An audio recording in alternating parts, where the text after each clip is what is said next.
I don't know if whether he should come out or not. I believe maybe being open. If he's in a Christian... Joel Osteen's name is synonymous with hope, positivity, and prosperity. As one of the most recognizable televangelists in the world, he's built an empire rooted in faith and self-belief. Yet, beneath his glowing image lies a complex story of ambition, controversy, and questions about what modern faith really means. From humble beginnings in a small Houston church to leading the largest congregation in America, Osteen's journey has been filled with triumphs, criticisms, and a media empire unlike anything seen in religion before. His story reveals not only how he rose to global fame, but also the challenges and moral debates that came with it. A family built on faith. Joel Osteen was born on March 5th, 1963 in Houston, Texas, into a family that lived and breathed faith. His father, John Osteen, once a Baptist pastor, left the traditional path to found Lakewood Church in 1959. What began inside an old feed store grew into a place of healing and miracles. His mother, Dodie, stood firmly beside John, and together they built a ministry focused on faith healing after their daughter Lisa was born with disabilities. Joel grew up in this atmosphere, surrounded by stories of perseverance and belief. His siblings went on to serve in different ways, but each stayed tied to the family's mission. Watching his parents overcome hardship with prayer taught Joel the power of positivity, a lesson that would later define his message to the world. The reluctant preacher and the power of television. Joel never saw himself as a preacher. Naturally shy, he preferred staying behind the camera. After high school, he briefly attended Oral Roberts University to study media before dropping out. In 1982, at just 19, he launched Lakewood's TV ministry, transforming how people experience church. He filmed, edited, and produced every broadcast, determined to make it look as professional as any network show.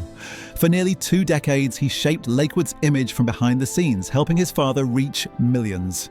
His decision to focus on media wasn't a step away from ministry.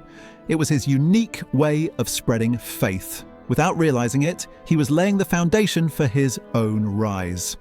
By the late 1990s, Lakewood was a thriving church, and Joel had become its quiet architect. A sudden tragedy and a new beginning. In January 1999, everything changed. Joel reluctantly agreed to preach his first sermon, a simple act meant to please his father. Just 6 days later, John Osteen passed away from a heart attack. The tragedy left the church without a leader and a grieving family unsure of the future. Despite never wanting to step into the pulpit, Joel was chosen to carry his father's legacy.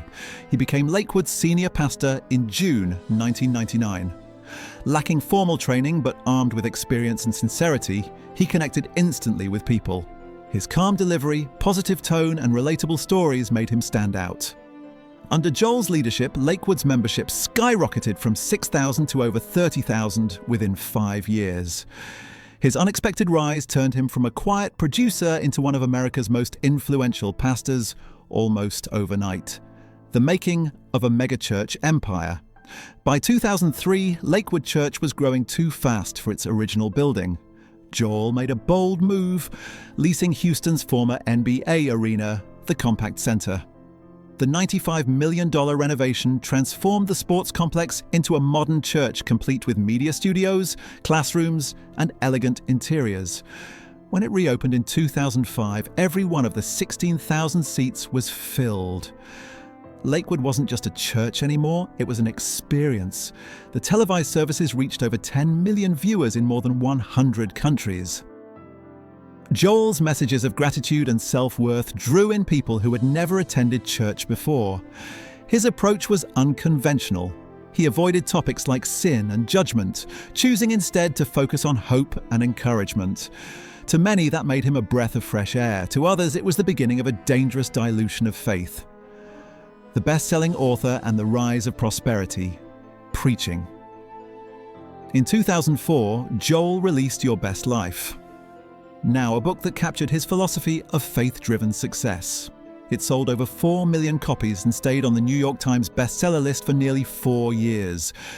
With it, Joel became more than a preacher. He became a global motivational figure. His message that faith could lead to abundance resonated deeply with audiences, but critics labeled it prosperity gospel. They accused him of replacing repentance with self-help, teaching that belief alone could bring health and wealth. Joel's response was simple. He said his goal was to uplift people, not condemn them. Regardless of the debate, his influence grew rapidly. His books, tours, and media appearances brought him millions in earnings and turned Lakewood into a global brand of positivity. Faith, motivation, and success had merged into one seamless package, and people couldn't get enough, building a brand of hope and wealth. As Lakewood's visibility exploded, so did the Osteen family's fortunes.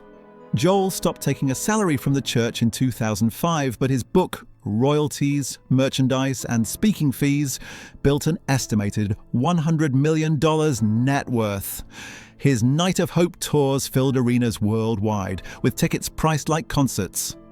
Lakewood's annual revenue climbed to nearly $90 million, but financial reports revealed only about 1.3% went to charitable missions.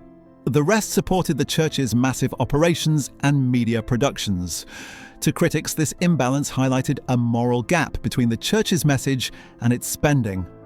To supporters, it was evidence of effective outreach. Millions were being spiritually fed each week. Joel insisted his ministry wasn't about greed but growth. Yet, his 17,000 square foot mansion and luxury lifestyle became recurring talking points in debates about faith and wealth. A love story that shaped a legacy. Behind Joel's calm demeanor is a partnership that defines his life. In 1985, while visiting a jewelry store to replace a watch battery, he met Victoria Iloff, a psychology student and daughter of a NASA engineer. They married 2 years later and became one of America's most recognized ministry couples. Victoria's charm and strength helped balance Joel's quiet personality. In 2003, she launched Lakewood's women's ministry, empowering thousands of women through faith and encouragement. Her book, Love Your Life, debuted at number 2 on the New York Times list, selling over 750,000 copies. Together, the Osteens built a brand that blended faith, family, and inspiration. Their children, Jonathan and Alexandra, followed in their footsteps, leading worship and preaching to new generations. The family became symbols of unity and success, standing at the center of a church that had become a worldwide phenomenon.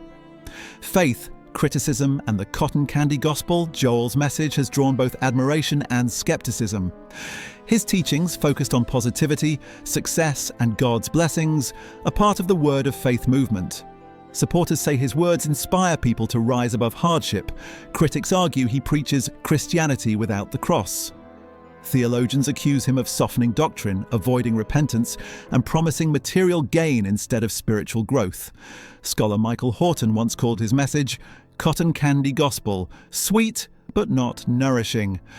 Despite the criticism, millions continue to listen. Joel maintains that his mission is to uplift, not lecture. He says people already know what's wrong. His role is to remind them of what's right. This divide between encouragement and theology defines the debate surrounding his ministry.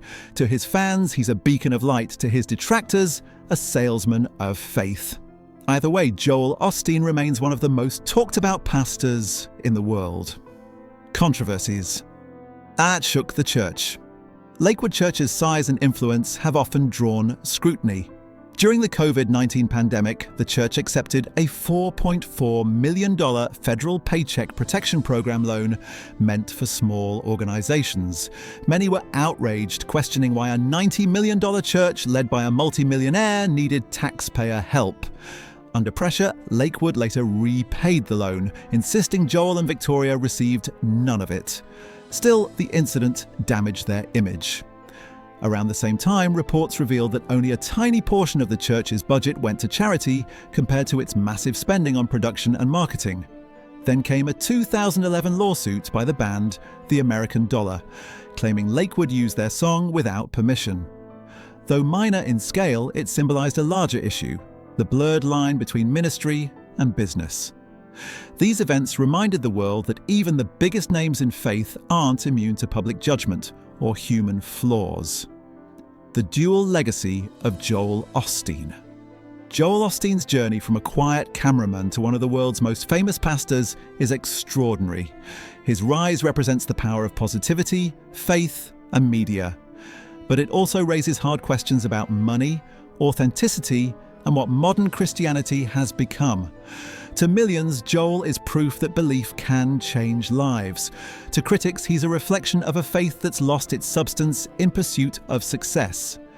Yet, despite controversies and constant scrutiny, he remains unwavering. His message hasn't changed. Choose hope, speak faith, and live your best life now. Whether seen as a visionary or a showman, Joel Osteen stands as a defining figure of 21st century faith, embodying both the promise and the peril of mixing religion with fame. His story continues to spark conversation about what it truly means to live and preach your best life.